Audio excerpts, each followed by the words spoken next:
You have successfully joined the webcast. Please stand by. The meeting will begin shortly.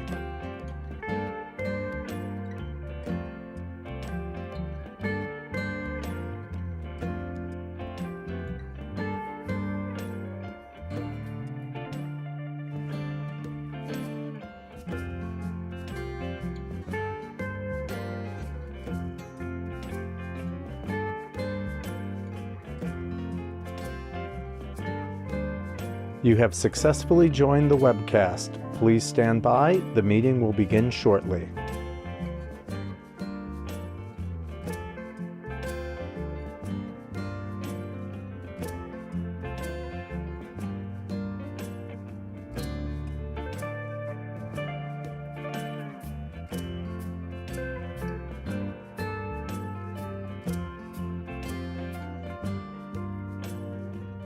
You have successfully joined the webcast. Please stand by. The meeting will begin shortly.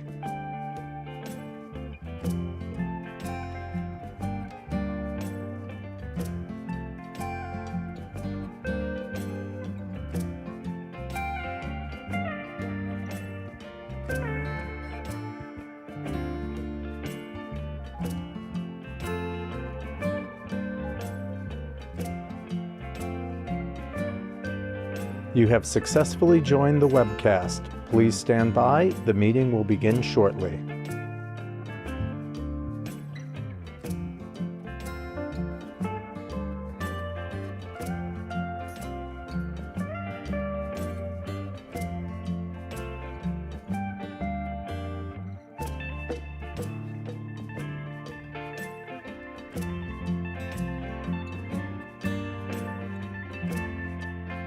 You have successfully joined the webcast. Please stand by. The meeting will begin shortly.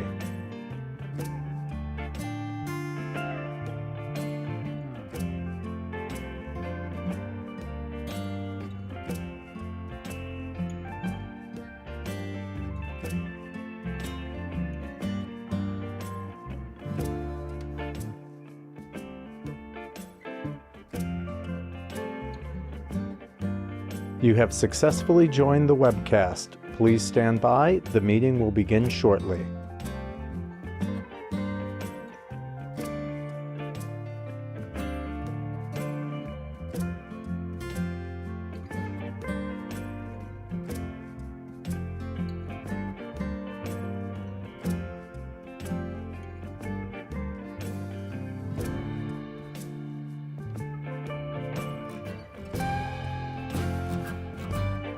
You have successfully joined the webcast. Please stand by. The meeting will begin shortly.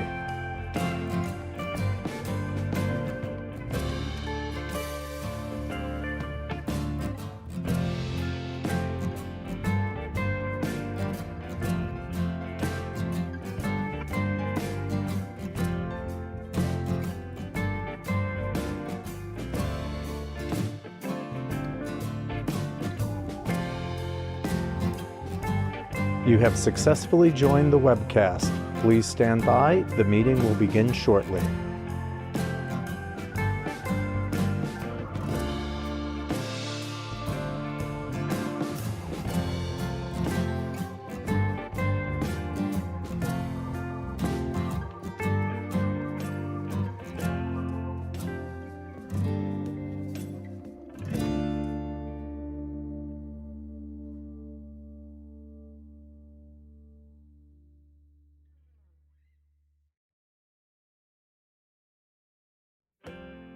You have successfully joined the webcast. Please stand by. The meeting will be...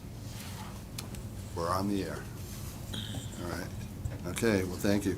Good morning, everybody. My name is Kevin Lohr, and as chair, I now call to order the meeting of the directors of the New York State Urban Development Corporation, doing business as Empire State Development, for this Thursday, March 28th, 2024. We have a lot of staff around the table. We also have staff joining us remotely. Please ask all of you participating remotely to keep your audio off on mute until you are ready to speak. We will know who you are if you don't. So thank you. The public was given an opportunity to attend today's meeting and provide comments on the agenda item.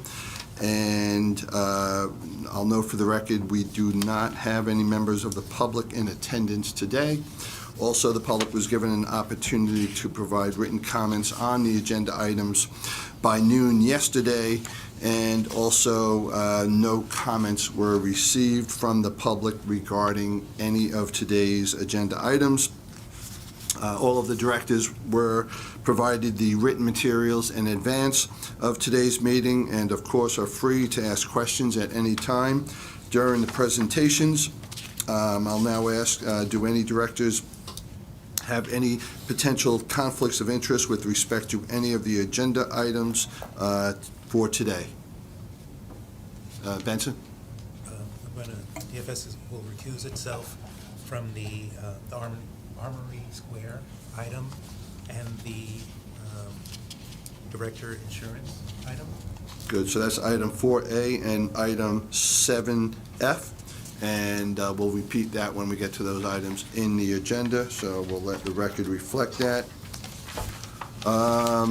Before we get started with the official agenda, as I always like to do, first I'll go around, have the board members introduce themselves, and I'll recognize the quorum, and then we'll introduce the rest of the staff around the table. So with Hope.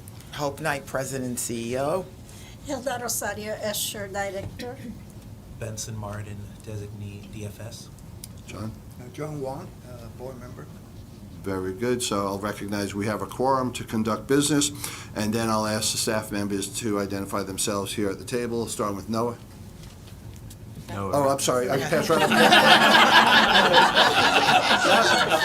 You know what? Did I do that intentionally? I'll let you guys decide. Kevin. There was no office for me to use this morning, and then that, I'm beginning to think maybe somebody's trying to tell me something. Kevin, you know what? Honestly, I viewed you as a board member, and I lumped you in with the quorum, so I jumped right to Noah. Very generous. Was that a good recovery? Kevin Eunice, thanks. Noah Raymond, Tuesday. Arden Saclo, EVP Real Estate. Liz Luskin, EVP Small Business and Technology Development. Ed Hamilton, EVP Administration. Simone Bethune, Loans and Grants. Rebecca Pellegrini, Executive Director for Moynihan Train Hall. Kathleen? Kathleen Mize, Deputy CFO and Controller. Ray Orlando, Chief Financial Officer. Felisa Hochgeiser, Director of Compliance. Goldie Wexel, Deputy General Counsel. Joshua Bloodworth, General Counsel. Dan Kalinsky, Central New York Regional Director. Very good, and thank you for the staff around the horn, including Debbie, who keeps us all together here. Appreciate it. And Joshua, welcome. We look forward to officially approving you today, and then I'll put you on the spot to say a few words, okay? Good. And we have Dan from Central New York who's going to give a special presentation, so Dan, welcome as well. Chairman. Okay, so let's get to the agenda first. We have the approval of the minutes of February 15th, 2024. I will move them. John seconds them. Does anybody have any comments, revisions, or additions? All in favor? Aye. Aye. Any opposed? None. The minutes are approved. Now handed over to our esteemed President and CEO, Hope Knight, for her President's report. Thank you, Kevin, and good morning, directors. Our March meeting is always a little later in the month than usual because so many of our ESD team members are involved in the budget process. As you know, discussions continue in Albany between Governor Hochul and the state legislature. Among the governor's priorities for this year's budget are some exciting economic development proposals, including launching the Empire AI Consortium to secure New York's role and promote responsible research, advancing our workforce development efforts through the On-Ramp initiative, and securing additional rounds of funding for the successful Fast New York and Restore New York programs administered by ESD. Yesterday, the governor said that a final agreement is within reach, but recognizing the holiday weekend, she proposed to extend the budget deadline until April 4th. We look forward to advancing the economic development programs and initiatives that are included in the budget. Earlier this week, I was in Albany for Governor Hochul's total solar eclipse kickoff.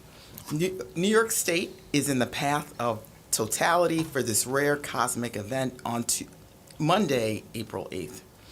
Nearly 30 counties in New York will experience the total solar eclipse, with the rest of the state ranging from 88 to 99% coverage.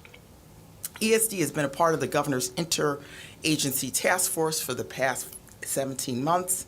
New York's ultimate goal is to ensure that residents and visitors have a safe eclipse experience. I Love New York has been encouraging travelers to use the event as an opportunity to plan an extended getaway. They've launched a special eclipse website at ilovenewyork.com/eclipse. The team has also made a limited supply of eclipse glasses available at our welcome centers and certain rest stops along the New York State Thruway. To ensure that our esteemed board is safe during the eclipse, we're proud to present each of you with a pair of eclipse glasses. These are hot tickets. As I said, we're distributing them at certain rest stops and welcome centers, and by about 10 or 11 o'clock, we're out for the day. So, hot ticket. These were designed in conjunction with the State Department of Health, and we hope you enjoy this incredible event. If you happen to pick up other glasses and you can see your hands in front of you, they're not good glasses. That's the tip. That's the tip, yes. And I'd also like to welcome a new member of ESD's executive team. As you just stated, Joshua Bloodworth joined the agency this month as ESD's new general counsel. Most recently, he was Deputy General Counsel of Contracts and Real Estate at the New York City's Department of Housing Preservation and Development. Much of his legal career has been spent with a real estate focus as he worked in the private sector on mergers, acquisitions, and transactions. Joshua attended Harvard for both undergraduate and law school. Welcome, Joshua. We're excited to have you here. And I'd also like to take this time to thank Goldie Wexel, who's been leading our legal department since I joined ESD. It's been a significant time of change in both the executive chamber and ESD, and Goldie's dedication and expertise has been vital during this transitional period, and we are grateful that she will continue to be a very valued member of our team. And before I close, I would like to note that we lost a great economic development partner earlier this month. Steve DeMeo, the president of Mohawk Valley Edge, passed away after a courageous battle with cancer. He was 69. For decades, Steve was a driving force behind so much of the economic activity in the Mohawk Valley region. He was instrumental in developing the Marcy Nano Center campus, which attracted Wolfspeed, and he spearheaded the transformation of the decommissioned Griffiths Air Force Base from a massive community loss to a job center. On behalf of everyone at ESD, we offer our sincere condolences to Steve's family, friends, and colleagues during this difficult time. And with that, I conclude my president's report. Great. Well, thank you very much, Hope. Anybody have any questions for Hope? All right. We will move on, actually, I'd like to echo your comments about Goldie. Goldie, you've been terrific to me since day one I got here, so appreciate all your efforts, and we'll continue to work together closely, so thank you. I'll hand it over to Ed Hamilton. He's our Executive VP for Administration for some corporate items. Thank you. Thank you, Board. It's proposed that Joshua Bloodworth be appointed to the Executive Vice President, Legal and General Counsel here at ESD. There's details in your board packet. Hope also just gave an overview for Joshua, and I know that the chair mentioned he might want to grill him a little bit himself, so I will turn it back with that. All right. So we have a motion, and I will move it. Hope seconds it. And before we take a vote on it, Josh, the floor is yours. Tell us a little bit about yourself. My name is Joshua Bloodworth, as you already know. I most recently, as Hope said, came from New York City Department of Housing Preservation and Development. I've worked in the real estate and general corporate and merger and acquisitions since I started my legal career in 2003. and I look forward to working with all of you all and contributing to the great work that ESD does around the state. Great. Well, thank you very much. With that, there's a motion and a second. All in favor? Aye. Any opposed? None. The motion carries, and Joshua is now our new general counsel. So welcome, Joshua. So we got Joshua Breitbart, and now we got Joshua Bloodworth. Got it. All right. I'll confuse that. I'm sorry. I'm somewhere along the line. But welcome aboard, and I look forward to working with you. Thank you. Okay. So, Ed, is that all you have for us? Yes, sir. Okay, thank you. Now, I'll call on Kathleen Mize. She's our Deputy Chief Financial Officer and Controller to present the annual operating budget for 2024-25 for UDC and some of our subsidiaries. Thank you, Chairman Laura. Good morning, directors. In compliance with ESD's fiduciary responsibility and public authorities law, request is being made to the directors to approve ESD's fiscal year 2024-25 operating budget. Hereafter, I'll refer to it as the budget or the operating budget.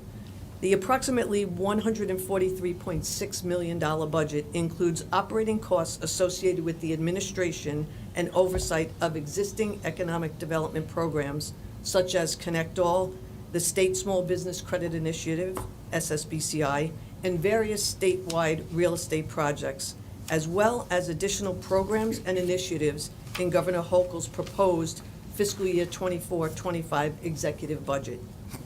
These initiatives require additional support, including from federal funding, to allow for effective management and supervision by ESD staff.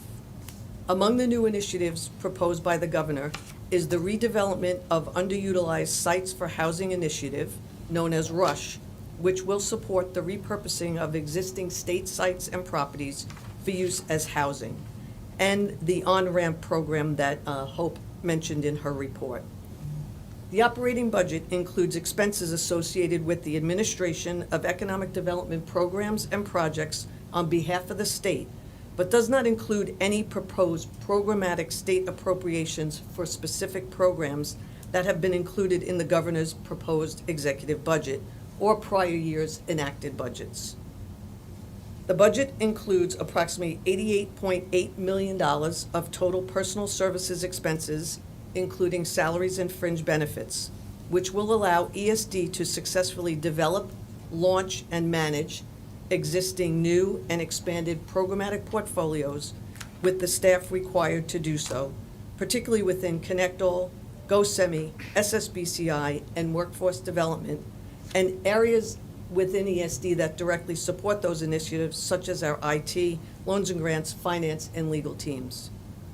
The budget also includes approximately $48.7 million for non-personal service expenses, which will support occupancy costs, consultants, IT enhancements and communication, insurance, office services, and staff professional development programs. Also included is subsidiary operating support of $6.1 million, which includes the operating expenses of Erie Canal Harbor Development Corporation, Harlem Community Development Corporation, Queens West Development Corporation, and USA Niagara. These and other subsidiary operating and capital budgets will be presented separately to the respective board members. Director approval is also requested for the corporation's fiscal year 24-25 non-programmatic capital expense budget totaling approximately $11.1 million. This budget includes support to continue moving ESD applications and service to the cloud to enhance ESD's remote access and communication capabilities in a secure environment, funding to invest in technology to enhance and broaden the IT infrastructure to increase network speed, security, business continuity, and disaster recovery capabilities, the development and support of applications and systems in response to ESD's priority programs and initiatives, continued support of the expanded reporting requirements of the Database of Economic Incentives, and support for the entity-wide Microsoft Dynamics Customer Relationship Management System and PeopleSoft Financial Management System. If any changes are required to this ESD budget after the adoption of the state's fiscal year 24-25 budget, or any other time during the fiscal year, they will be brought to the board for approval. The details of the proposed ESD operating budget, including certain subsidiary operating support, and the annual non-programmatic capital expense budget were provided earlier for your review. Immediately preceding this meeting, the ESD Audit and Budget Committee reviewed the budget and recommends it for further approval by the full ESD board. Thank you, and I'm happy to answer any questions that you may have. Thank you, Kathleen. And as Kathleen just mentioned, we just met as Audit and Budget Committee earlier this morning, and we recommended this budget to the board for approval. So with that, I will move it. Hilda seconds it. Does anybody have any comments or questions? All in favor? Aye. Any opposed? None. The motion carries. The budget is approved. Thank you. Thank you, Kathleen. Okay, next up is Rebecca Pellegrini. She's our VP Executive Director for Real Estate Asset Management in the Moynihan Train Hall. Thank you, Mr. Chairman. Today I'm presenting the Moynihan Station Civic and Land Use Improvement Project budget proposals for both operating and capital budgets in support of the Moynihan Train Hall for the fiscal year spanning April 2024 through March 2025. Authorization is being requested for an operating budget of $458,769 for personal and non-personal services, as well as a request for authorization of the Moynihan capital budget in the amount of $3,735,452. The capital budget supports expenses associated with ESD's assets and obligations as owner of the Moynihan Train Hall facility, and ESD's ongoing role with the James A. Farley condominium, which is the governing entity of the completed train hall. The negligible budget increase reflects expected additional maintenance costs for the extensive revenue-generating digital network within the facility, of which ESD retained control. The operating and capital budgets will be primarily funded by the advertising revenue generated by that ESD-controlled digital network at Moynihan Train Hall, with a minor portion of the capital budget supported by developer funds. With that, we are requesting authorization for the operating and capital budgets, and I'm happy to answer any questions. Great. Thanks, Rebecca. You know, I haven't been over there in like a good year because I'm now using Grand Central Madison all the time. How's the retail coming along in Moynihan? Have we seen a pickup there? Yes, there's been growth there. The Farley Food Hall is fit out completely. There's one last retailer that's opening at the end of this month, end of April, excuse me. And we've had some significant leases that have come through recently. There's been a large restaurant that's taking approximately 14,000 square feet that they've signed the lease on the corner of 9th Avenue and 33rd. So there's been a lot of activity. It's picking up, and we're very happy to see it. Great. I got to get over there. I'll intentionally miss my Grand Central train and have to go over it. It's bustling. It's very busy over Just there. go over there. Yes. Great. Well, thank you. Okay, so I will move this. Benson seconds it. Does anybody have any comments or questions? Hearing none. All in favor? Aye. Any opposed? None. The motion carries. Thank you, Rebecca. Okay, now we have our special guest, Daniel Kalinsky. He's our Regional Director for the Central New York region. I had the pleasure of riding up the elevator with Daniel this morning, and he's our spotlight presentation on all the cool things that are happening up in Central New York. So, Daniel, the floor is yours. Thank you, Mr. Chairman. Thank you, Board of Directors and Commissioner Knight.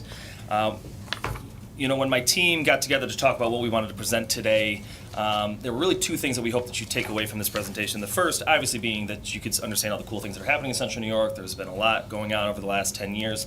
But second, I think more importantly, is how important the work that this agency does. And you'll see it through some of the slides that I'm going to present, but when we provide regions an opportunity to come up with strategic visions, and then provide those regions the resources to implement those visions, that you can quite literally change the trajectory of a region. And I hope through my presentation you'll see that that's exactly what's happened in Central New York. I'm sure by now many of you have heard of a small project, $100 billion project called Micron. This presentation, and that's good, I'm glad that you all know it, because this presentation is not about Micron. And to take a page out of Kevin Eunice's book, I'm hoping to not use the M word for the rest of this presentation. But I put this slide up there because I do believe it presents important context for what I'm about to present after this, and that something like this does not happen by accident. You don't simply bring in one of the world's largest semiconductor manufacturers just on a whim. And really, it was decisions that were made 15 and 10 years ago that laid the foundation for this momentous project to happen in Central New York. So real quick, who, what, where is Central New York? Quite literally and aptly named, we are in the center of the state. We are a 5-county region with 6 cities, and Syracuse being right at the heart and the largest of the metropolitan areas within it. Population just over 780,000. And what's interesting about that stat is our region actually grew by 1% from 2017 to 2020, and Onondaga County actually grew by 3.6%. And this is all before the project with an M was announced. We're anticipating an additional 100,000 plus over the next 10, 20 years to come into the region. And so there's a lot of work being laid to get ready for that influx of population. Some of our key industry clusters, some of those like agriculture and manufacturing have been cornerstones of our economy for the last 2 centuries. And then others like smart systems and uncrewed aerial systems are relatively new and are actually the result of intentional investments that we've made into the region to try to grow those economies in upstate New York. Just some interesting facts. So when you're, up at trivia night one night at Coleman's, you're able to answer the questions accurately. I won't read through all these, but Cayuga County has the most freshwater coastline of any county in New York State. Tipperary Hill, where my family is from, has a green on top, red on bottom streetlight. I'm told it is the board. Very interesting story about the stone throwers, knocking out the red light. And the last one I want to highlight is 1948 Bristol Laboratories developing the first synthetic penicillin. And this is important because that laboratory, and I'll get into more detail later, actually synthesized 70% of the world's penicillin up until the early 2000s. And if you'll indulge me a minute, because I think it's important to kind of go back to where we were and to demonstrate kind of how we got to where we are today. I want to talk about the history of progress and innovation that we saw throughout Central New York. So through much of its history, CNY was kind of at the forefront of some of the most major movements throughout the country. Home to abolitionists, the Underground Railroad. Many stops along the Underground Railroad exist within Central New York, and Harriet Tubman, arguably one of the most famous conductors of the Underground Railroad, actually called Auburn home after she retired from her conducting of moving slaves along the Underground Railroad into Canada for freedom. A history of advocating for women's rights and families' rights. Obviously, Seneca Falls is right down the road. We know the important role that played in passing the right for women to vote, but also the Hotel Oneida in Madison County, at the time really kind of a beacon of what we were able to build, was really ahead of its time. Had a woman manager back in the 1920s and was a frequent stop for the League of Women Voters as they were having their meetings in Madison County. And being welcoming to refugees and immigrants. Interesting fact about Fort Ontario up in Oswego County, it was the only emergency refugee settlement set up during World War II for victims of the Holocaust. And we continue a proud tradition of accepting immigrants and refugees into the Syracuse area and the greater Central New York region. And really it's created in this tapestry of rich culture and really is a part of the fabric that makes up Central New York today. Beyond just kind of being at the forefront of a lot of the biggest moments throughout history, we also were arguably the kind of Silicon Valley of the 20th century, before we kind of had a Silicon Valley. Some of the most innovative and largest corporations in the world called Syracuse home. 3 right here that I think everybody would recognize: Carrier Corporation, General Electric, and Bristol Myers Squibb. Carrier obviously manufacturing air conditioning units, and the largest one in the world was located right in Syracuse. General Electric, with its E-Lab, at one point had 17,000 people on its campus. And some of the things that we use today, research in semiconductors and computers and radars and sonars, all spun out of the E-Lab, which was right here in Electrics Park in just outside of Syracuse. And then Bristol Myers Squibb, as I mentioned earlier, 70% of the world's penicillin was developed in this facility up until the mid-2000s. What's interesting about this site is Bristol Myers Squibb actually doesn't exist there anymore. It was purchased by Lotte, which will continue to produce the penicillin, but will also be doing advanced research in biologics on the site. So that campus is going to get a complete revamp. And again, it's just a testament to not only the history of the work that was done there, but also the foundation that we've laid with the investments made over the last 10 to 20 years. Dan, does Carrier still exist up in, do they still have a presence up there? They do. So it's mostly their R&D, and there's about 1,200 employees that exist up there. But at one point there was 7,000, and so you can see how them leaving, and you get right into kind of my next slide.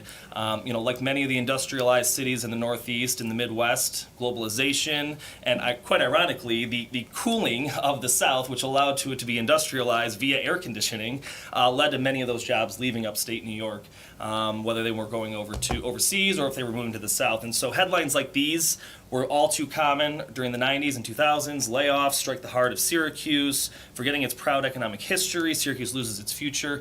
There was really this feeling of pessimism and decline that existed throughout most of my childhood, and many who lived through it as they were losing their jobs and having to move families. We saw huge population declines. And I think all of this, again, is important context because we were kind of a region without a vision. We didn't really know what our future was going to be. We didn't have an economy that we could capitalize on. And that leads me to, again, why our work is so important. So what you see here, the CNY Rising Plan, this is what came out of the 2014 Upstate Revitalization Initiative competition, where the upstate regions were able to compete for $500 million. And this really was the catalyst that brought together the differing parts of our region to come up with a strategy and a vision for what we wanted the future of our region to be. Before this, a lot of people kind of existed in silos. There wasn't much collaboration. We did have the regional councils. They were still kind of in their infancy, and they were starting some of that work. But this really was the catalyst that said, let's come together, let's create a vision for what the future of Central New York can be. And as a result, the state agreed. They liked our vision, and they provided us the resources to implement that vision and to implement that strategy. And as a result, we got to work. We started making investments in uncrewed aerial systems, 50-mile corridor between Rome and Syracuse, New Air, which is kind of the leader in uncrewed aerial systems and all helping to write the regulations for the United States right now. Genius New York, our tech competition up there. We made investments in workforce development, the National Veterans Resource Center, Erie 21 up at Lemoyne College, and the Quantum Technology Center at Syracuse University. Investments in equity and inclusion, the Alliance for Economic Inclusion, the Child Rising Center, which actually will be going up, I believe, in the next year or so, and Say Yes to Education, which allowed any kid who graduated from a city school district, Syracuse City School District, scholarship to go to college. And lastly, agriculture. Grow New York, Green Empire Farms, a large controlled environment agriculture facility in Madison County, and then the Center for Agritech Innovation in Madison County. And because of these investments, others started making investments as well. So the defense sector, Saab North America chooses DeWitt for its North American headquarters, 800 jobs, which they doubled in the last 5 years. Lockheed Martin and SRC. These two are interesting because the founders of these companies were actually employees of General Electric and spun off as competitors of General Electric, and now that legacy still exists today. Both of these companies are doing extremely well, securing federal contracts. SRC, 300 new jobs at Cicero, 300 new jobs at Lockheed Martin. Additionally, we now have a thriving startup ecosystem. The rendering you see in the back part of this slide is the Tech Garden, or what will be the Tech Garden. The construction commenced at the end of last year for the future of the Tech Garden, doubling in capacity. A $16.5 million ESD grant helped to incentivize the future of that. You can see back in 2010, $27 per capita venture capital coming into the Syracuse metro area. Today, over $1,300 per capita, and we expect that number to continue to grow as we begin to continue to spin out amazing startups. You see down here, TCG Player just sold to eBay. Density, the first billion-dollar company to spin out the Tech Garden. We don't anticipate that it's going to be the last. And we were just named the #3 most promising tech hub in the country right now. So a lot of exciting things happening in terms of our ecosystem for startup companies. Where is Tech Garden one an incubator? Yep. And is it affiliated with Syracuse University or any of the colleges up there? It's affiliated with Center State CEO. Got it. They manage it, and it's right in the heart of downtown, and it's an incubator and accelerator. It also houses the companies that are in our Genius New York program. Got it, great. And lastly, of course, tech manufacturing, kind of going back to our roots, the thing that we used to be good at so many years ago is the thing that we're still good at today. TTM Technologies just announced a $130 million expansion, 400 new jobs at its DeWitt facility. JMA Wireless, the only 5G manufacturer in the country, built a brand new state-of-the-art facility on the south side of Syracuse, $76 million investment, 240 jobs. And of course, Micron, I know I was going to say it again, but you can't get through a presentation without at least mentioning it one more time. $100 billion investment, 9,000 new jobs, and a lot of work associated with the outward effects of that investment as well. And so now headlines like these are what we see on the daily. Hancock Airport, record passenger count. Running out of space at our industrial parks. Grand opening of downtown buildings is a Syracuse revival. And most recently, and really exciting, being named one of the 31 tech hubs designations in the country. And so you might ask, what's next for Central New York? And, really, we've got a lot of work to do. We're able to, secure a lot of these investments, and we're seeing a lot of growth. There's a great line from the musical Hamilton. George Washington says, "Winning the war was easy, governing is harder." Well, we won Micron. We've got a lot of these tech companies coming here, and now our team, our staff, and with the support of the commissioner and Kevin and the rest of ESD, is ready to get to work. There's huge workforce needs that we're looking to meet to be sure that these companies can meet their needs as they're looking to grow. We have community needs in housing, community needs in social services and everything else. So we're really doing a lot of that legwork today to ensure that we don't fall behind and we're actually ahead of what's coming next. We also just recently finished a new strategic vision for our region. All the regional councils went under this process, creating a new 5-year plan. We're calling it the CNY Ascent, kind of playing off of CNY Rising as we are now no longer rising, but actually off the ground and taking liftoff with that nice little rocket ship as a way to demonstrate it.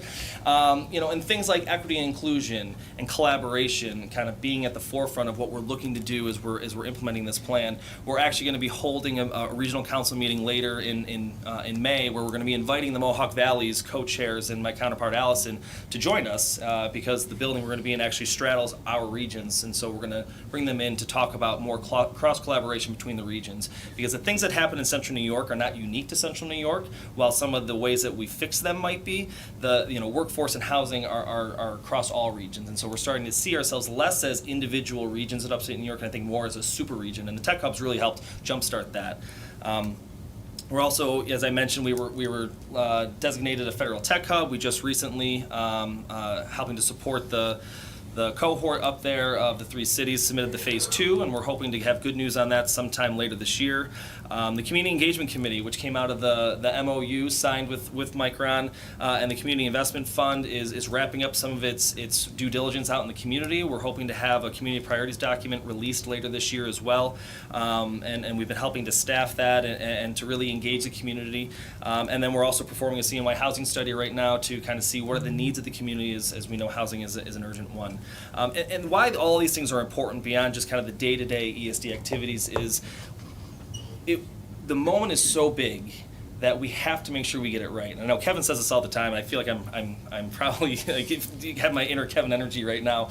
But ensuring that everybody has access to the opportunities that are going to be presented, that everybody has safe and quality housing that's affordable, that everybody can get the training that they need and childcare. And so all of these things are so important, and I'm excited. We have a great team up in Central New York. I'm sorry I don't have a great staff photo. I'll make sure the next time I present that we do have a nice staff photo for everybody. But we're looking to grow. We're going to be bringing on a project manager hopefully in the near future. We just posted that position, and I just imagine with the work coming down the pipeline that this team will have to get bigger and bigger. They really are the backbone of our office. They do incredible work on a daily basis, and I wouldn't be able to do anything without their support every day. So I'm really thankful to my team for everything that they do. And I'll just leave you with, if you need a pure visual of where we were and where we're going, this is the Carrier Dome in Syracuse, which many of you probably still or maybe call the Carrier Dome. Back in the 80s when this building was being built, Carrier provided the funds that allowed it to get off the ground. One of the first naming rights in the country at the time. It was really ahead of its time. It is now called the JMA Wireless Dome. And I think this is apt because it shows kind of where we were, the proud history with Carrier being kind of the cornerstone of a lot of what our economy was, and where we're going. JMA Wireless, 5G manufacturing, the future of tech manufacturing right here in Syracuse. And so I provide this as that visual to where we were and where we're going. And I'll just leave you with, this was a cover of that we created through our visioning process, and we anticipate this actually being on the cover of Forbes, January 30th, 2028. And so I'd say to you, if you haven't been to Central New York in a while, I'd get up now, because if you wait 5 or 10 years, it's not going to be the same place. So I thank you for your time today. Really excited about the opportunities, and I'll take any questions. Daniel, amazing job. First of all, I want to bottle your energy and bring it to every organization I am a part of, because that was very impressive. Anything you need, Chairman, I'm here. No, it was great. You didn't miss a beat, and you squeezed a lot in there. It was very informative and exciting as well. A question for you on the housing. I just read something, I think last week in the New York Times, Syracuse had the highest increases in rents in the country. Yep. And something tells me you have a high demand and a low supply, because that's usually what happens. Correct. And it is the REDC for Central New York.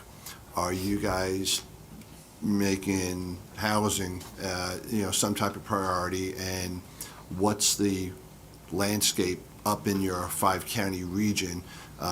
Is there political support for more housing?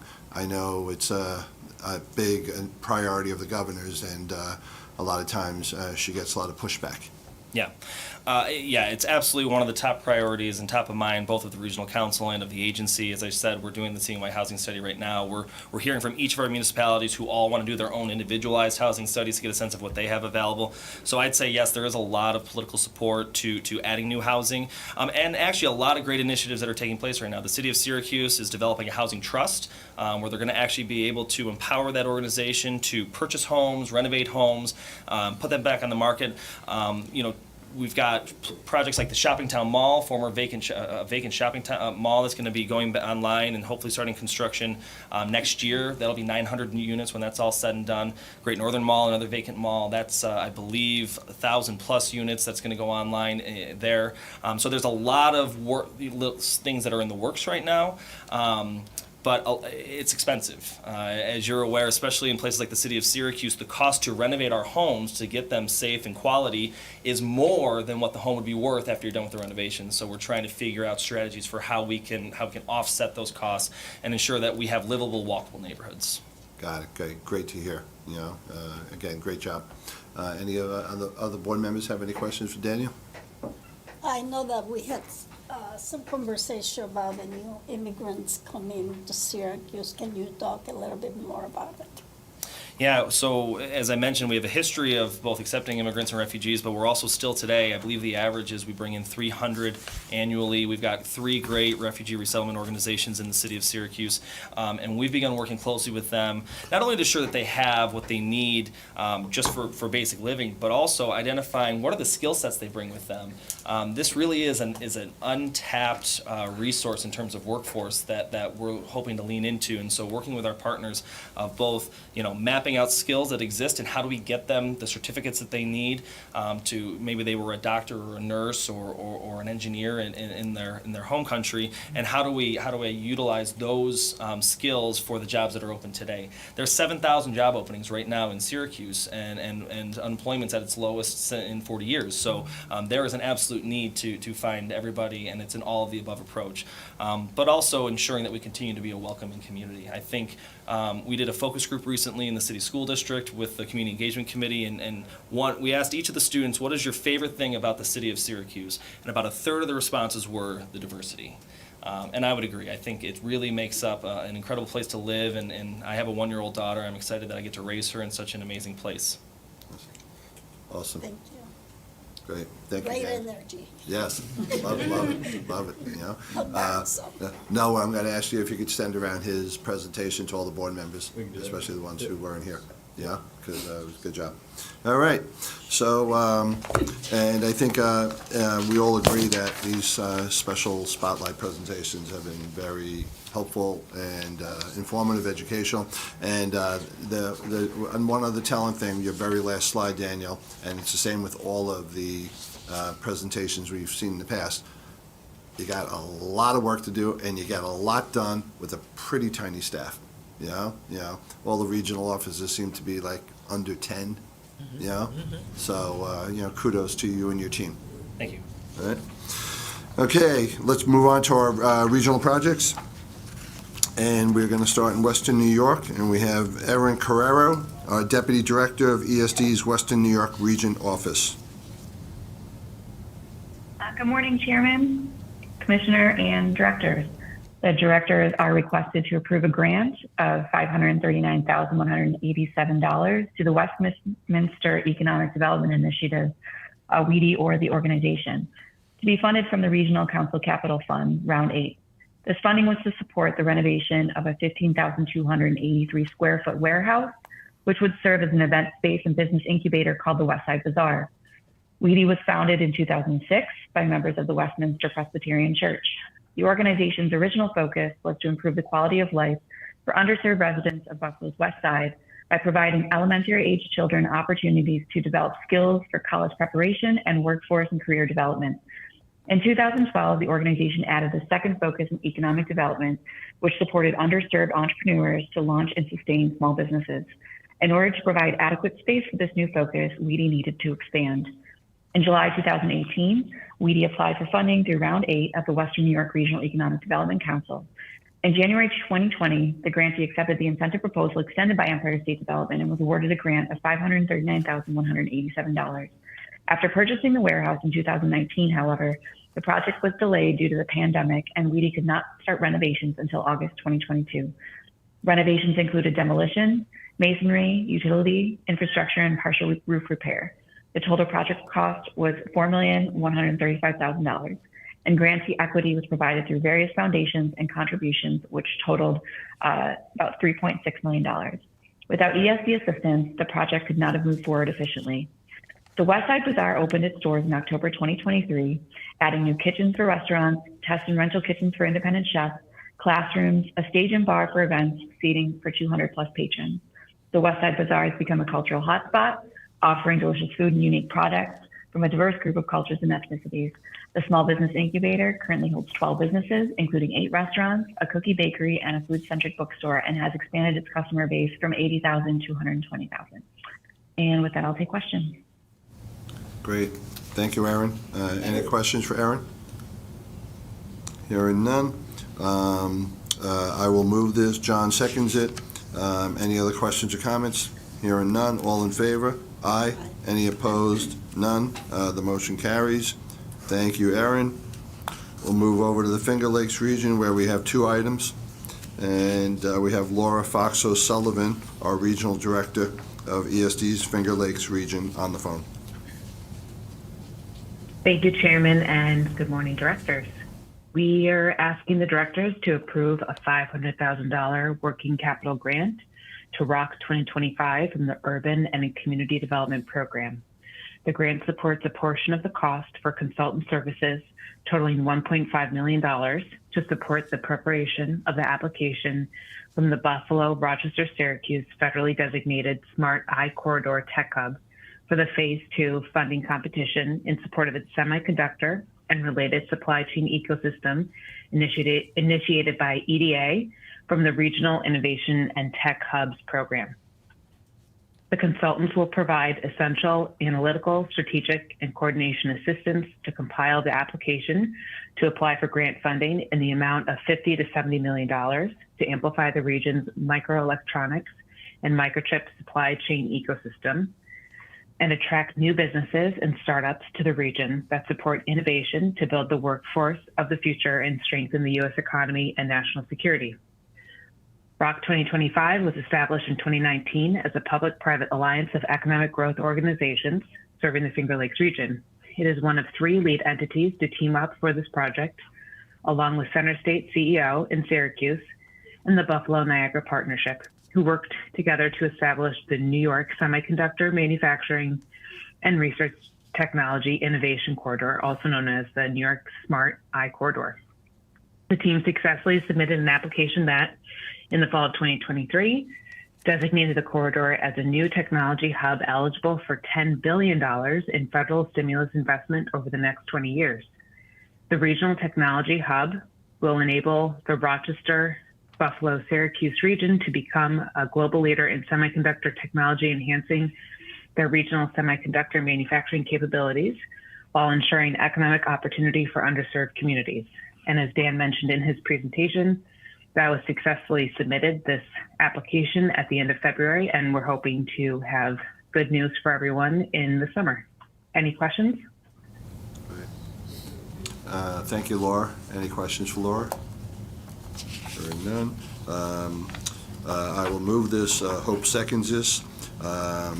There are no comments from the public, and there weren't any comments from the public on the Western New York project either. So all in favor? Aye. Any opposed? None. The motion carries. Next item, Laura. Thank you.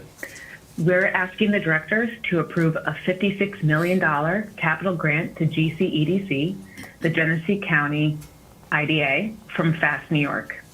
The grant supports site development work at the Science and Technology Advanced Manufacturing Park, also known as STAMP, in Genesee County, to provide critical utility infrastructure, including a wastewater treatment facility and pump station, natural gas transmission extension, road construction improvements, and a water transmission main. GCEDC is an economic development organization with primary responsibility to facilitate local economic growth and development, to foster investment and job creation for the benefit of Genesee County residents. Since 2003, they have supported 527 projects, committing over $2 billion of capital investment, 5,000 jobs, and construction and renovation of 5 million square feet of facilities. GCEDC has been developing the 1,250-acre STAMP megasite over the last 15 years to help bring manufacturing back to Genesee County, which has been in decline for over 50 years. Most recently, Edwards Semiconductor and Plug Power have committed to an economic investment of $551 million and the creation of 667 jobs at the site. The mature site's development has made progress, but additional funding for site and utility infrastructure improvements are needed to help support the site to enable ongoing operations of both Plug Power's green hydrogen production facility, as well as Edwards Semiconductor dry pump factory. The infrastructure improvements will also provide additional capacity to attract 1 to 6 new prospective advanced manufacturing projects at the site. Are there any questions on this project? Yeah. Laura, how much private money has been committed to this, since we're awarding them a $56 million grant? So for this in particular, the infrastructure project, yep. GCEDC is contributing a little over $5 million to make this a total project cost of $61 million. As I mentioned, with the 2 projects that have already landed there, there's an investment on the site underway of $551 million. And again, this is a project that's been developing over 15 years, so there's been investment from various parties for well over a decade. No, so a nice 10-to-1 private investment match with the state FAST grant. Yep. Got it. Yep. Very good. Thank you. Sounds exciting. Good luck Thank with you. it. Good luck with it. I will move this. Hilda will second it. Any other comments or questions? Hearing none. All in favor? Aye. Any opposed? None. And no comments from the public on that either. Let's move over to the North Country region. And I think we have Stephen Hunt, our regional director for the North region, on the phone for 3 items. Good morning, Chairman Law. Good morning, Board. Today I'll be presenting 3 projects in the North Country for approval. First, we're asking the directors to approve a $3.6 million capital grant for the Watertown Family YMCA from the Regional Council Capital Fund. The grant supports a portion of their $25.143 million project to redevelop, construct, and furnish a vacant 89,000 square foot building into a community and aquatic center in downtown Watertown, Jefferson County. The new facility also supports Watertown's downtown revitalization initiative by generating 7-day-a-week economic activity downtown, supporting local businesses and adding jobs in the downtown neighborhood. The project is also being supported by a $9 million grant from the Department of Defense for military communities through the Jefferson County Industrial Development Agency, and membership has grown 25% since December 2023, and program registration is full. The project is consistent with the North Country Regional Economic Development Council commitment to placemaking and creating livable communities, as well as I mentioned, the Watertown Strategic Plan for Downtown Redevelopment. And the project is completed currently and hosted a grand opening in December. ESD is now seeking that the board authorize the $3.6 million grant for this project. Got it. Thank you, Stephen. Any questions for Stephen? Hearing none, I will move this. Benson seconds it. No comments from the public. All in favor? Aye. Aye. Any opposed? None. The motion carries. As Stephen mentioned, item 2E has been pulled from the agenda till next time, and so we'll go to item 2F. Okay, this project you got a little bit of a preview of and during the North Country Spotlight last month, so it may sound familiar. We're seeking board approval for a $3 million Round 9 Regional Council Capital Grant to Dual Development LLC to be used for a portion of the cost of a $27 million project to demolish an outdated property and construct a new 107,000 square foot hotel in Lake Placid, which is Essex County. The project will create 51 new full-time jobs. The hotel includes 185 guest rooms that range from standards to suites. And the project was a priority of the North Country Regional Council. It's consistent with the council's goals of enhancing the region as a destination and investing in the region's lodging infrastructure to support and grow our tourism economy. A ribbon was cut on the project in January, and the hotel is now open for business. ESD is now recommending that the board authorize a $3 million grant for this project. Stephen, I don't know if this is for you or Hope or Kevin. Have we waived this section of the Public Authorities Law in other projects, or is this one of the first times we've done this, or? What section were we? No, this It's is for the labor piece of it. hotel. Yeah, no, this isn't the first time. It's not the first time. Yeah. Yeah. Right. Yeah. Got it. All right. No. And, all right. Anybody else have any questions? Hearing none, no comments from the public. I will move this. John seconds it. All in favor? Aye. Aye. Any opposed? None. The motion carries. Continue, Stephen. Okay, finally, we're seeking board approval of a $2.5 million downtown revitalization initiative grant to Neighbors of Watertown for their $3.3 million project in partnership with Jefferson Community College to renovate the interior and exterior of 2 historic downtown buildings into the Nest, which will be Jefferson Community College's new downtown entrepreneurship center. The project includes the restoration of 6 storefronts in the turnkey commercial space, and as well as a small theater space, which will be occupied by a local not-for-profit. Neighbors of Watertown is a 501c3 organization operating 16 different apartment and commercial projects in the Watertown area and has 48 employees all working in the Watertown area. Neighbors is partnering with Jefferson Community College on this project, which was a priority project in Watertown's DRI strategic plan. The project is helping transform this lower Franklin Street corridor.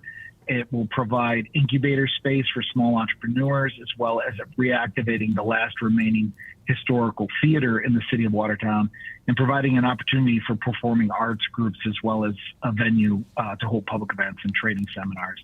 The grantee has completed considerable rehab work on the project with an expected completion date of May of 2024. ESD is now recommending that the board authorize the $2.5 million grant for this project. Thank you, Stephen. Any questions? There are none. I will move this. Hope seconds it. No comments from the public. All in favor? Aye. Aye. Any opposed? None. The motion carries. Thank you, Stephen. Thank you. Let's move over to the Mohawk Valley region. We have Allison Madmoon, our Regional Director of ESD's Mohawk Valley Region Office. Thank you, Chairman, and good morning, Directors.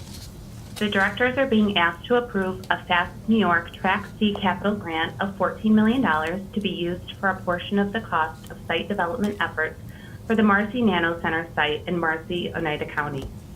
Marcy Nano Center is a premier 434-acre campus developed for semiconductor and advanced technology manufacturing facilities. The site development work funded through this grant will provide physical improvements that are necessary for 147 acres of the site to be developed into its end use as a supply chain campus. Funds will be used for site readiness, including site prep, excavation and trucking, earthwork, and utility infrastructure work, as well as the relocation of electrical infrastructure to provide for the extension of utilities to create a clear and ready site. The work completed will improve the competitiveness and marketability of the site for semiconductor, supply chain, and advanced electronics development. The total project cost is $18,088,736. The project is being managed by Mohawk Valley Economic Development Growth Enterprises, or MVEDGE, on behalf of the Oneida County IDA, and is being funded through FAST New York and a match from the grantee. Preliminary site work has begun, and the project is expected to be complete in February of 2026. And I'd be happy to answer any questions. Thank you. Any questions for Allison? There are none. I will move this. Hope seconds it. No comments from the public. All in favor? Aye. Any opposed? None. The motion carries. Thank you, Allison. Thank you. Heading over to the Capital Region with Michael Yeverly, our Regional Director for the Capital Region. Thank you, Chairman, and excuse me, and good morning, everyone. Today, I am requesting the directors approve a $4,739,000 FAST New York capital grant to the counties of Warren and Washington Industrial Development Agency for a portion of the cost associated with the build-out of wastewater infrastructure and improvements to the drinking water supply, allowing for new businesses at the former General Electric dewatering facility in Fort Edward, Washington County. It's a total project cost of $7,489,000. Warren and Washington IDA is a public benefit corporation created to provide financial assistance and incentives to the business community to help maximize private capital investment in the economy of Warren and Washington counties. The Canalside Energy Park, an 80-acre site, is formerly the GE dewatering facility for the Hudson River PCB cleanup, an industrial site in Fort Edward that has multimodal access via rail, road, and the Champlain Canal. The current redevelopment has been hindered by the lack of water and wastewater infrastructure on the site. The WWIDA purchased the site and then approached ESD for grant funding to help support infrastructure improvements to make the site ready for development. Specifically, the IDA will complete upgrades to the wastewater infrastructure, including the construction of approximately 6,000 linear feet of 6-inch diameter sewer force main running from the property boundary to the existing manhole located in Fort Edward. It also will include a pump station on site. The water upgrades includes construction of approximately 600 linear feet of water main and a 340,000-gallon water tank located as well on the site. The project will not only benefit the Canalside Energy Park by attracting manufacturing businesses to the area, but also generate direct and indirect benefits to Warren and Washington County once completed. Happy to answer any questions. Thank you, Michael. I don't know if it's a question for you or Kevin. 3 fast projects in a row, all involving IDAs. Was that a requirement that they go through IDAs, or do we just find it efficient to process these fast grants through IDAs? I think municipalities and IDAs were the eligible applicants. Got it. And so they Usually the IDA acts on behalf of the municipality for this type of thing. got it. And these are typically countywide IDAs, not Yep. town IDAs. Typically. Got it. Thanks. All right. Anybody else have any questions for Michael? Hearing none. I will move this. Hilda seconds it. No comments from the public. All in favor? Aye. Any opposed? None. The motion carries. Thank you, Michael. Thank you. Thank you very much. Let's go over to the southern tier. We got Omar Sanders on the phone. He's our regional director for ESD's southern region. Omar. Thank you, Chairman, and good morning, directors. The directors are requested to approve funds for the development of a new child care facility located in Johnson City, New York. The grantee, United Health Services Hospital, Inc., is the largest healthcare network and leading private employer in the greater Binghamton area. The network was formed in 1981 when 3 longstanding hospitals, Binghamton General Hospital, Wilson Hospital, and Ideal Hospital combined. UHS is comprised of 2 main hospital campuses, Wilson Regional Medical Center in Johnson City, New York, and Binghamton General Hospital in Binghamton, New York, and approximately 40 other locations housing specialty, primary, and rehabilitative care services. 3,139 of the hospital's 4,941 employees are located in the greater Binghamton area. The remainder of the employees are distributed throughout offices and physician practices located in Broome, Tioga, and Shenango counties. The project scope includes a 15,640 square foot licensed child care center serving up to 82 children, ages infant to preschool, of UHS employees and community members. Activities include site evaluation and selection, architectural design to meet OCFS requirements, leasing contingent space, acquisition and installation of furniture, fixtures, and equipment, outdoor playground, appliances, information technology infrastructure, and security features, construction of 7 classroom spaces, and infrastructure upgrades to meet licensure and occupancy requirements. The child care center will be managed by Bright Horizons Children's Center, LLC. The entity was formed in 1986 and provides consulting services and solutions for parents and employers in the elderly care, college, and elder care stages. In September 2023, the organization applied for project funding through round 11 of the Southern Tier Region Economic Development Council's consolidated funding application and was awarded $991,616 to support the project. The total project cost is $6,311,496, of which UHS invested over $5 million of its own equity. The organization also committed to hiring 18 full-time employees. This employment requirement will be fulfilled by Bright Horizons Children's Centers, LLC. Establishing this center will remove an employment barrier and provide skilled employment pathways in the healthcare industry, which is growing while simultaneously experiencing exceptional recruitment and retention challenges. The organization has made the investment and the construction phase of the project has been completed and is now open to the community. Thank you, and I'm happy to take any questions at this time. Thank you, Omar. It sounds like an exciting project, and I commend Governor Hochul for making childcare such an important part of our economy. I used to say that, childcare is not a woman's issue, it's not a family issue, it really is a business and an economic development issue.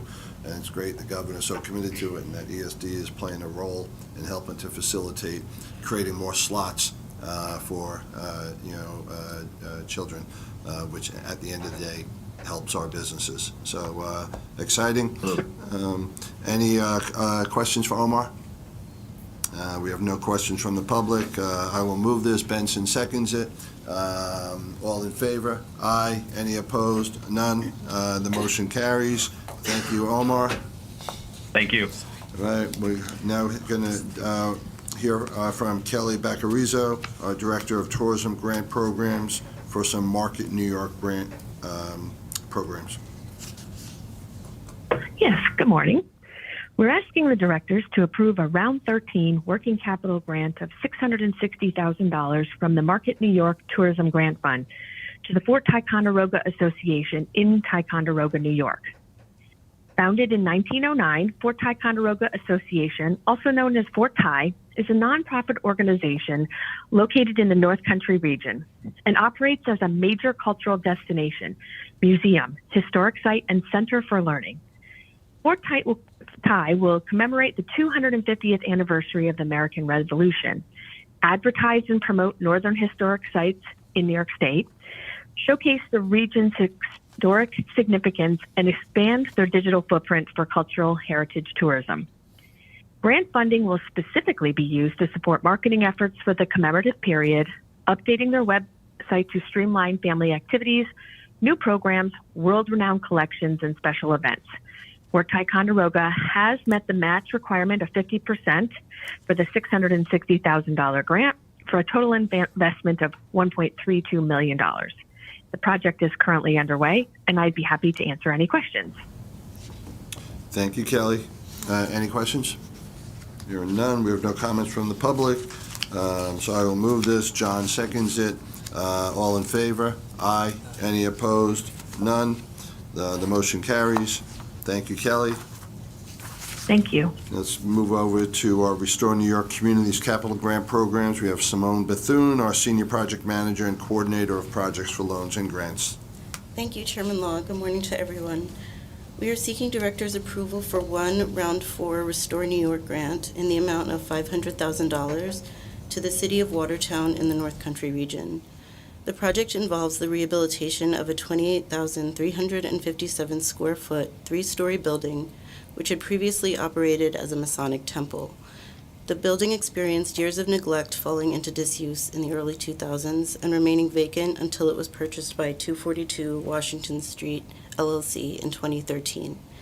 Funds were used to renovate the exterior of the building, including roof replacement, restoration of 2 supporting columns, and construction of a new entrance. The approximately $630,000 project was initiated in February 2017 and completed in December 2023. In its new incarnation, the building is planned for commercial and retail use, and the developer Fourth Coast Inc. has received letters of interest from various local businesses who value the property for its location, proximity to resources, and unique features. Because the village has satisfied its obligations under the program, ESD is recommending that the board authorize release of funds for the project. Thank you. Thank you, Simone. Any questions? Here are none. I will move this. Hope seconds it. No questions from the public or comments from the public. So all in favor? Aye. Any opposed? None. The motion carries. Thank you, Simone. Simone's still up with at the direction of projects. Thank you. As a reminder, at the direction of grants refer to those commitments listed in the New York State budget that enhance the state's communities through cultural, educational, research and development, and civic organizations. These projects originate from the governor or the New York State Assembly or Senate, and ESD is named to administer the funding. ESD does not select the recipients of funding. So for the first item, we're seeking Director's approval of a $500,000 local assistance 2324 appropriation made at the direction of State Assembly Member Vivian E. Cook of the 32nd Assembly District to the Queens Chamber of Commerce. The Queens Chamber's approach to economic growth focuses on education, advocacy, and networking. In 2018, the organization's membership grew to represent over 90,000 Queens-based employees. Funding provided under this grant will support the Next Stop Queens Business Attraction Program, a network and launch event to promote Queens as an ideal business location to industry-specific audiences, and also support the Queens Tech Council, an advisory body aimed at supporting attraction and retention of tech and tech-adjacent companies. Finally, the Chamber will conduct direct outreach to a broad range of Queens-based businesses through digital marketing and community engagement. Funding for these programs will be applied through March 2025. For the second item... Why don't we hold off since we got to take separate votes? Simone? So anybody have any questions? Hearing none, no comments from the public. I will move this, and who did I just go? Hope seconds it, and all in favor? Aye. Any opposed? None. That motion carries. Thank you. Now continue, Simone. Okay. For the second item, we are seeking director's approval of a $455 million special capital appropriation from fiscal year 2023-24, made at the direction of the Executive Chamber to the New York Racing Association, Inc., NYRA, for demolition of existing facilities at the Belmont Park Racetrack and the design and construction of a new and modernized racetrack. These funds will be repaid to the state subject to the terms of a repayment agreement between NYRA and the state's Division of Budget and Franchise Oversight Board. Belmont Park is one of New York State's preeminent sporting venues and has not been renovated in over 5 decades. In 2023, Governor Hochul's executive budget included a proposal for NYRA to modernize the park, and the fiscal year 2023-24 budget granted that approval, providing NYRA with $455 million, subject to the terms of a repayment agreement, to build a world-class sports and entertainment destination. As a result of the project, the park will be able to host thoroughbred racing on a year-round basis and consolidate all downstate racing and training activities at the new Belmont Park. The park is expected to be complete in time for the Breeders' Cup World Championship in November 2026. Additionally, the project will allow NYRA to create and retain jobs, attract business investment, and enhance the state's reputation as a national horse racing destination. According to an analysis performed by HR&A advisors during construction, the project will create $1 billion in economic impact and sustain 3,700 temporary construction-related jobs.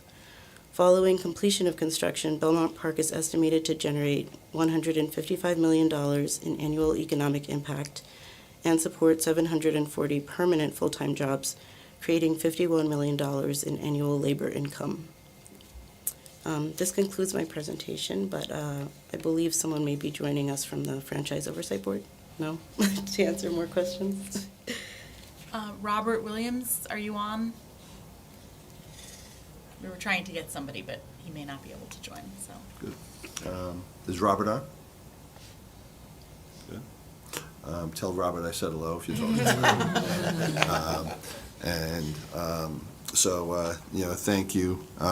Simone, question for you or else, since Belmont will be under construction for the next 2 years and the Belmont Stakes will be moved to Saratoga, will ESD have some type of involvement in that, or is Saratoga sort of a separate, we don't have involvement with that? So, but at Belmont, we play a role when the Belmont Stakes are there? No? We're just helping to facilitate this development. But do we market it like with our I Love New York thing? I'm sure we probably, put some resources behind That marketing is sort of, the that's event. our involvement? Yes. Got it. All right. Anybody have any other questions for Simone? Hearing none, we have no comments from the public, so I will move this. Hilda seconds it. All in favor? Aye. Any opposed? None. The motion carries. All right, Simone, you got 3 things done. Do you have any more for us? No. Okay, you only get 3 for a nickel, so that's it. Thank you. So thank you. We'll move over to New York Ventures. Jennifer Teagan, our Managing Director of New York State Ventures. Good morning, directors. We are requesting this morning that the directors authorize an investment commitment from the State Small Business Credit Initiative Emerging and Regional Partner Program Fund. The Emerging and Regional Manager Fund is a $102 million program using federal SSBCI funding to provide equity investments for venture capital fund managers who invest in high-growth New York State companies. We invest in the fund led by emerging managers or those who are focused on underserved regions of the state. The managers then invest the SSBCI funds that we deploy to them into high-growth startups alongside private funds. New York Ventures will match up to 25% of the total private funds raised and require at least one private dollar for every SSBCI dollar invested into a single company. The staff at New York Ventures conducts the diligence and evaluation and evaluates each applicant with multiple staff members involved, and applicants are reviewed continue to be reviewed until our funds are exhausted. The program was authorized by the directors. The overall program was authorized on September 15th, and the directors approved investment commitments so far to 6 fund managers at prior ESD board meetings. Today, we're proposing making an investment in Skaneateles, New York-based Armory Square Ventures for up to $10 million. Armory Square Venture, which is, by the way, the largest commitment that we're recommending to date to a fund manager. Armory Square Ventures would invest that $10 million alongside an additional 10 of private capital in multiple New York State-based companies. Armory Square invests in early-stage tech-enabled businesses with the potential for becoming market-leading products or services that invest in varied sectors, including automotive technology, education technology, financial technology, healthcare, marketing services, and information services. And Armory focuses investing primarily in underserved geographies, including regions across New York State, and it is raising its third fund. It's also led by a diverse manager with offices in New York City and Skaneateles, and it has built a strong and diverse support team for its fund. Armory has been a valued colleague and player in the startup ecosystem in upstate New York since its inception in 2014. The first fund started in 2014. It has invested a majority of its funds in companies based in New York State, and it played a pivotal role in the success of Buffalo, New York-based ACV auctions, which led to its IPO in 2021. New York Ventures is excited to recommend to the directors that we make this commitment of $10 million to Armory Square's third fund. And I'm happy to, for up to $10 million, and I'm happy to answer any questions that you may have. Thank you, Jennifer. I think I asked you this last time or the time before that, and I just want to make sure I understand it.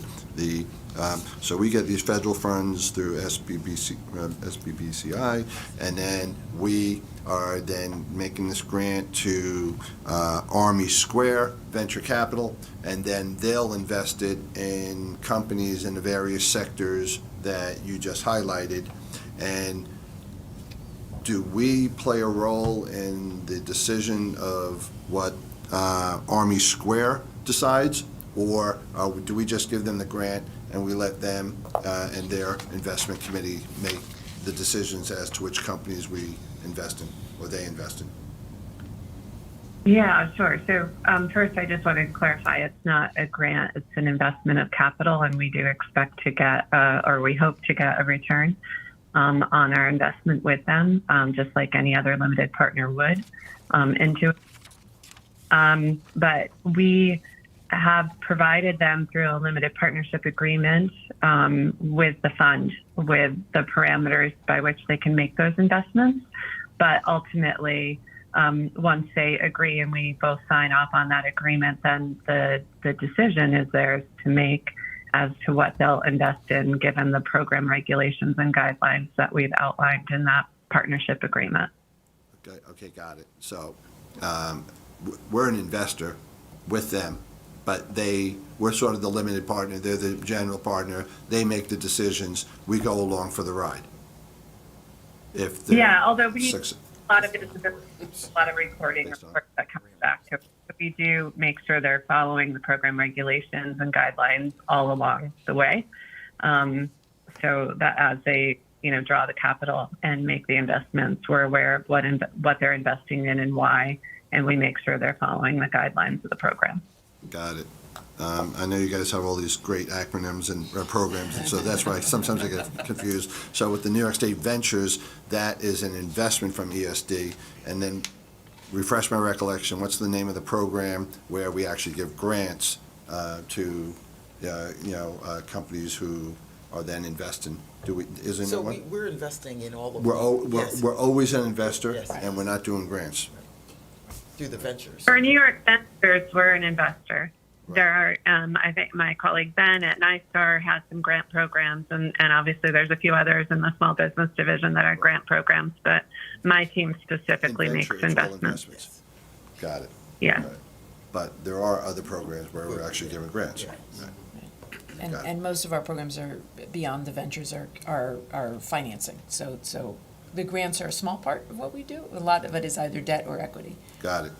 And then when we had the presentation on the life sciences investments, some of those were investments and some of those were grants. But those are grants. But that's not out of New York Ventures. Right. And the name of that program is? There's several programs, but one you may be thinking of is the biodefense grant, which is where we're giving. Which is the what? Biodefense grant, I think Yeah. you're thinking of, right, where we are Yes. giving Yes. grants to help further See, I'm not towards making this up. commercialization. No. It's just confusing sometimes. But it's and on the auspices of our life sciences. all under the auspices of that, right. Got it. All right. Liz, sorry, get that right? Absolutely. All right. Okay. All right, Jennifer, thank you. You passed the test. Or no, I did, or barely. But, no, that was helpful. So does anybody else have any questions for Jennifer? We have no comments from the public. Reiterate that Benson has, recused himself from this item. So I will move this. John seconds it. All in favor? Aye. Any opposed? No. And let the record reflect Benson's recusal. All right. Thank you, Jennifer. Thank you. All right. Next up, we have the Gowanus Neighborhood Land Use Improvement Project. We have Christopher Wasif. He's a senior project manager from the Real Estate Development and Planning, and he's going to share with us a little bit about what's this small little project in Brooklyn is, what's going on there. Thank you, Chairman. Good morning, Directors. Today, the Directors are requested to authorize the implementation and administration of the Gowanus Neighborhood Land Use Improvement Project, which I'll also refer to as the Gowanus Project. Following Governor Hochul's announcement of the Gowanus Project on July 18, 2023, the ESD Board of Directors authorized staff to proceed with issuing a request for applications on July 20, 2023. On July 21st, ESD released the Gowanus Neighborhood Mixed Income Housing Development Project request for applications. Through the Gowanus Project, ESD would provide financial incentives for eligible residential developments within the boundaries of the New York City Special Gowanus Mixed Use District, equivalent to those that would have been available under the Real Property Tax Law 421A16, also known as Affordable New York, which expired in June 2022 without extension by the legislature. The Gowanus Project seeks to address the uncertainty of developers to meet the June 2026 Affordable New York completion deadline. This uncertainty has deterred new residential construction throughout the Gowanus area and the realization of the housing, economic redevelopment, and environmental remediation goals that were developed by the community, elected officials, and other stakeholders during the rezoning process. After reviewing applications received in response to the request for applications, ESD is currently seeking to proceed with 18 eligible project sites. These 18 project sites would collectively provide for the creation of about 5,300 new residential units, including about 1,400 permanently affordable units, approximately 9,900 construction jobs and 400 permanent jobs across the 18 sites, and about 300,000 gross square feet of new commercial retail space. To effectuate the Gowanus project, ESD is seeking the Director's authorization to acquire the 18 development sites through a sale-leaseback structure and implement a payment in lieu of taxes program that largely replicates the requirements and benefits of Affordable New York, but with a notable exception. Unlike Affordable New York, all affordable units must remain permanently affordable. Contingent on all required approvals, closings for the project sites would begin in summer 2024, and we aim to complete them by the end of 2024. Construction on some project sites began in 2023, and it is anticipated that construction would be completed on all sites by 2028. So today we're requesting the Directors to make the project findings pursuant to Section 10 of the UDC Act, adopt the proposed general project plan, adopt the statement of findings pursuant to SECRA, authorize a public hearing pursuant to Section 6 and 10 of the UDC Act and other applicable law, make a determination of responsibility with respect to each of the developers, authorize the acquisition and disposition of the sites, authorize ESD to enter into the project documents, and all other related actions. I'm happy to answer any questions. Thank you. Great. Hey, Christopher, I know Arden's been trying to build up the real estate development team. I don't think we met before. Are you relatively new? Oh, nice to meet you. Yes, I started in November. You started when? November. Oh, congratulations. We handed this as his first project on his first day. Nothing like We said, we'll start you small. Nothing like a baptism with fire, but you did a great job. Thank you. And welcome to the team. Appreciate it. And does anybody have any questions for Christopher? All right, here are none. We have no comments from the public. So I will move this. Hope seconds it. All in favor? Aye. Any opposed? None. The motion is approved. And again, good job, Christopher. Thank you. All right. Next up, Office of Strategic Workforce Development. We have Amber Rangel, VP and Director of Workforce Development. Thank you, Chair, and good morning, Directors. The Directors are being requested to approve the release of funding for the Office of Strategic Workforce Development's Pay for Performance operating grant to the State University of New York at at Oswego or SUNY Oswego in the amount of $340,963. The Office of Strategic Workforce Development launched these programs in October 2022 as part of Governor Hochul's $350 million investment in workforce development enacted in the fiscal year 23 budget. The office has $150 million in grant funding for 2 program tracks, a $35 million workforce capital grant program, and $115 million pay for performance program. SUNY Oswego applied for a pay for performance operating grant through round of 2 of the Office of Strategic Workforce Development grant funding. Based on the recommendations of the office and ESD commissioner, an incentive proposal was signed agreeing to provide $340,963 in funding. The funding will support an instructor boot camp to address the shortage of skilled instructors for training and education programs and high growth industry sectors prioritized by ESD. Instructors candidates with industry experience and industry certification or licensing are the recruitment target for this Train the Trainer program. SUNY Oswego will deliver the program, which will include technical training, classroom technology, instructional and classroom management skills, diversity, equity, and inclusion, and occupation-specific employability skills in a 40-hour boot camp offered 7 times over 2 years. Instructor candidates will be supported with training technology, transportation stipends, and connections to multiple training and education providers looking to hire instructors for their industry-driven training programs. We are recommending that the board authorize the release of funds for SUNY Oswego to complete this project, and I'm happy to answer any questions. Thank you, Amber. Any questions for Amber? Hearing none, we have no comments from the public. I will move this. Hilda seconds it. All in favor? Aye. Any opposed? None. Motion carries. Thank you, Amber. Lastly, we have our administrative action items. We have Doug Janice on the phone. And Doug, I'm going to ask you to take out item 7F first, and let's do that separately since Benson wants to recuse himself from that one, and then you could do everything else as an umbrella.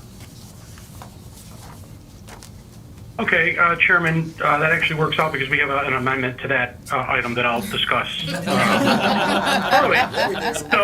I had a feeling. Yeah. I wasn't told, but coincidence. Go for it. Yeah. Good morning, directors. And as a reminder before we get started, that in order to help streamline our board meetings, we've implemented an oral summary presentation process in connection with the administrative action items of our agenda. So you receive a full set of the written descriptive materials for each of these items in your board materials. But rather than having individual oral presentations made on each, I'm going to provide a brief summary of the items. And at the conclusion, we'll have an opportunity for you to entertain any questions or comments you might have. We're going to take item 7F first and out of order. So item 7F is relative to the authorization to purchase corporate insurance policies. And as I indicated, we have an amendment here. The board is being asked to authorize the purchase of ESD's 2024-2025 corporate insurance policies. ESD is required to purchase various types of insurance policies to protect its board members, employees, assets, and subsidiaries from financial losses. The current estimate of ESD's total fiscal year 2024-2025 insurance premiums is estimated to not exceed approximately $2.3 million. Please note that this number is higher than the preliminary estimate set forth in your written materials, which was approximately $1.95 million. This increase is due to several factors, including ESD's current property, general, and general liability insurance carrier, Liberal Mutual, electing not to renew those policies, rising industry-wide risk premiums, the cost of third-party litigation funding, and social inflation. This current estimated premium reflects a worst-case scenario as staff continues to work with our insurance broker to negotiate with the various insurance carriers to lower ESD's premiums as much as possible without reducing our coverage. And so your vote in this matter will be on the amended item with the increased amount, which is currently not to exceed $2,300,000 rather than the amount that was set forth in your materials. Got it. Thank you, Doug. Anybody have any questions for that? I will move it. John seconds it. All in favor? Aye. Any opposed? None. And let the record reflect Benson's recusal on this matter. Okay, so now, Doug, you could go through A through E and G through L together. Thank you, Chairman. Item 7A is relative to authorization to make statutory payments pursuant to the Electric Generation Facility Cessation Mitigation Program. The board is being asked to approve 2 payments pursuant to this program. These payments will offset reductions in property tax revenue to 2 local governmental entities due to the closure of an electric generating facility in their respective jurisdictions. The first payment is to the Dunkirk City School District in the amount of $764,273.85. And the second payment is to the City of Dunkirk in the amount of $501,361.80. Both of these payments are due to the closure of the Dunkirk Electric Generating Facility in January 2016. Approval of these payments will bring total disbursements from the fund to approximately $81 million of the $140 million authorized for the program, leaving a program balance of approximately 42% of authorized funding. Item 7B is relative to the adoption of the property disposition guidelines and the appointment of the contracting officer. The board is being asked to adopt the property disposition guidelines for the coming year. The Public Authorities Accountability Act requires the annual adoption of guidelines with respect to property disposition. Since 2006, the corporation has annually adopted and implemented guidelines which effectively incorporate all requirements of the Act. Proposed guidelines for this year will change the contracting officer from the Vice President of Contracts Administration to the Executive Vice President of Real Estate Development or his or her designee. This change puts the disposition of real property under the purview of the Real Estate Department. Vice President of Contracts Administration will continue to participate in all relevant discussions regarding property dispositions for compliance, risk management, and insurance purposes. The attached 2024 guidelines, which are patterned after the modern guidelines, are being proposed for adoption by the corporation with the one change I just noted. Item 7C is relative to adoption of revised guidelines for the use, awarding, monitoring, and reporting of procurement contracts. The board is being asked to adopt the revised guidelines for the use, awarding, monitoring, and reporting of procurement contracts for the coming year. Section 2879 of the Public Authorities Law requires the annual adoption of these guidelines, and the corporation has annually adopted, updated, and revised guidelines which conform to the law. While the 2024 guidelines are substantially similar to the adopted 2023 guidelines, staff is recommending a few changes to clarify and better organize the guidelines, make them more user-friendly, logical, and coherent, while ensuring that ESD obtains goods and services in an open, accountable, and transparent manner. Changes this year include further clarifying the procedures for setting participation goals for minority and/or women-owned business enterprises and service-disabled veteran-owned businesses, reorganizing Section 2.1 entitled the Procurement Process to make it more readily understood and utilized by staff, clarifying the contract approval process in Section 9 to consolidate provisions and make the process easier to navigate, adding additional details to the notice to proceed requirements in Section 9.2 to assist staff in more easily administering contracts, and updated and adding section numbering, formatting, and hyperlinks to ensure the guidelines are as consistent, user-friendly, and as accessible as possible. The proposed 2024 guidelines, which incorporate all these changes, are being proposed for adoption by the corporation. Item 7D is relative to authorization to amend the Connect-All Development Program guidelines. Connect-All is seeking authorization to amend the Connect-All Deployment Program guidelines and take related actions.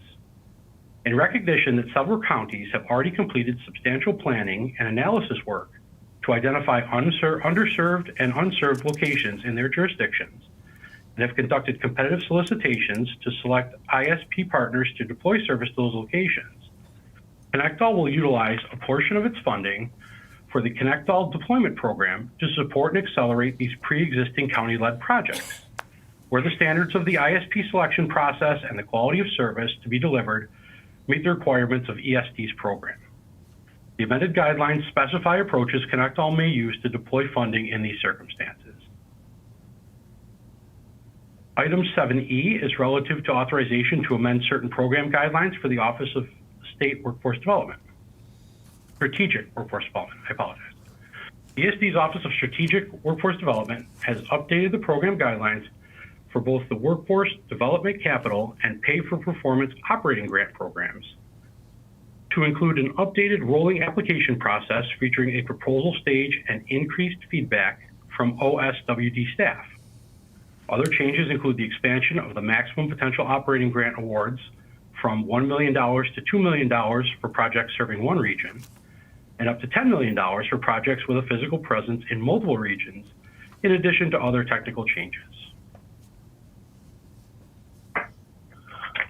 Item 7G is relative to authorization to enter into a lease for additional space in Rochester, New York.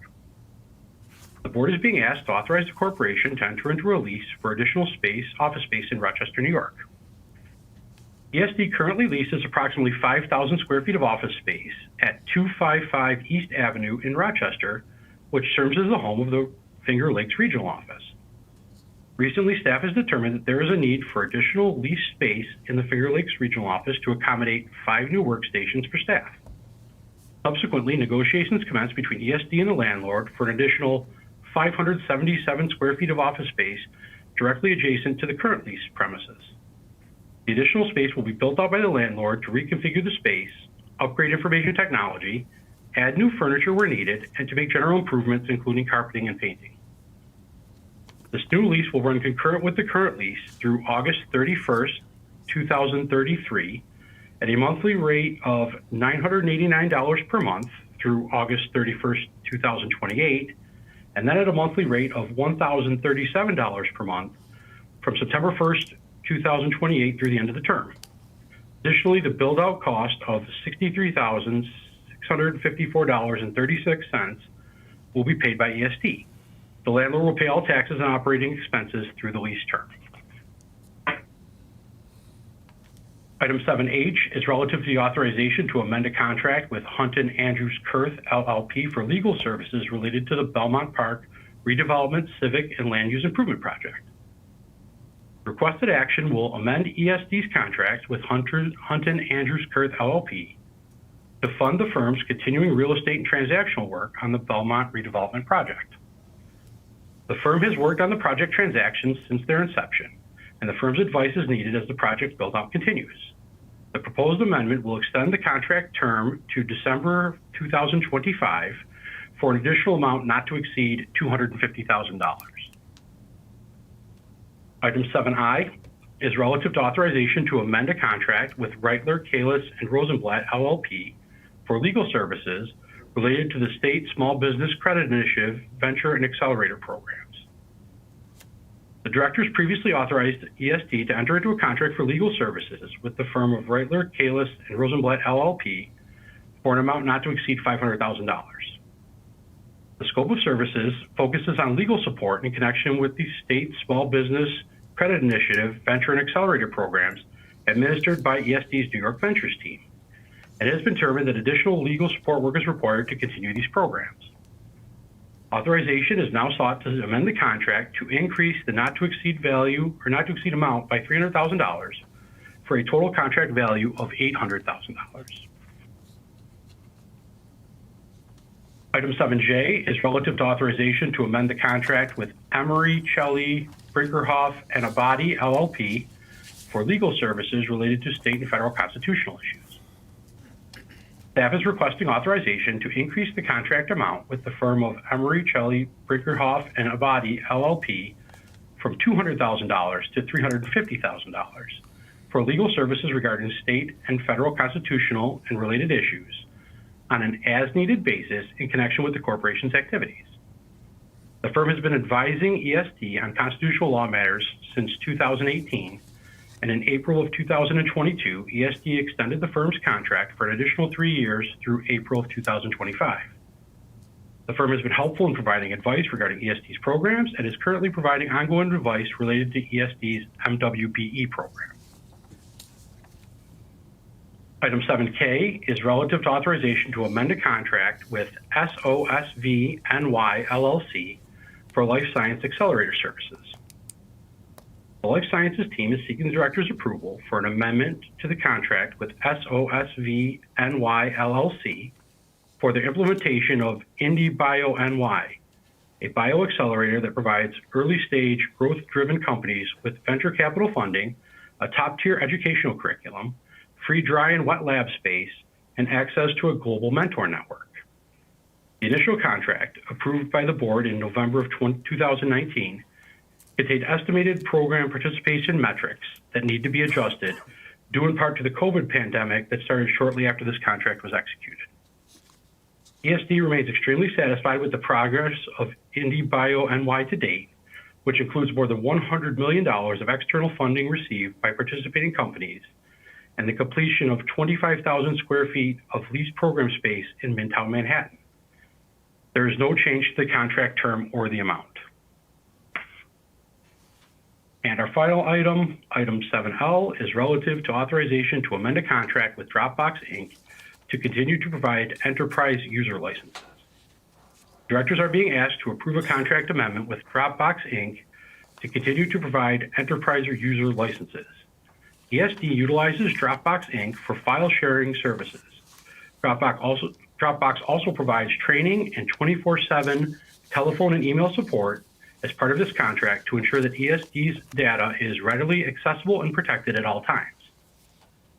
The amendment will be for an additional 3-year term through April 26, 2027, and will increase the contract amount by $483,624 for a total contract amount of $685,990.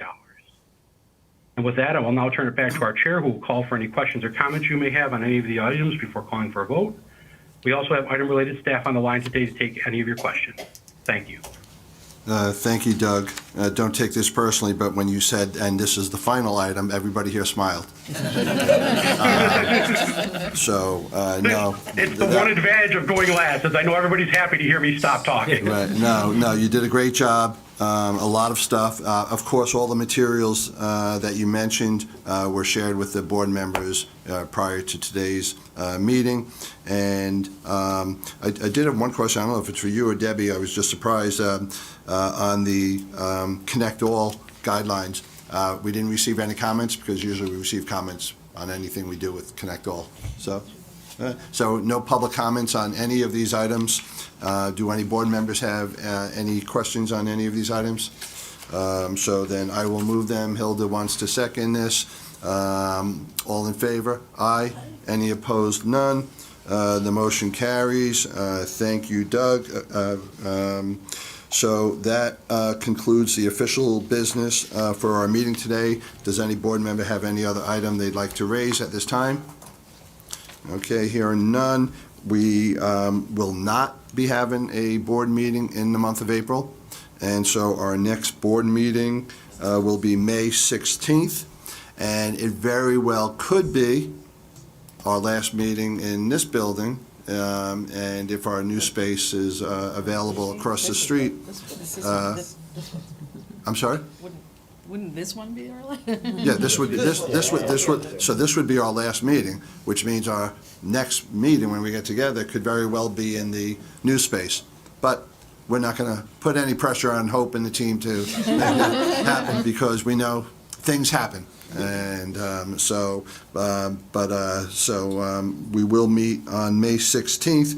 And for those who are currently participating and observing Ramadan, for those who will be celebrating Easter Sunday, and for those who will be celebrating Passover in the month of April, wish you guys all the best and the team. And so with that, I'll move to adjourn, seconded by Hilda. All in favor? Aye.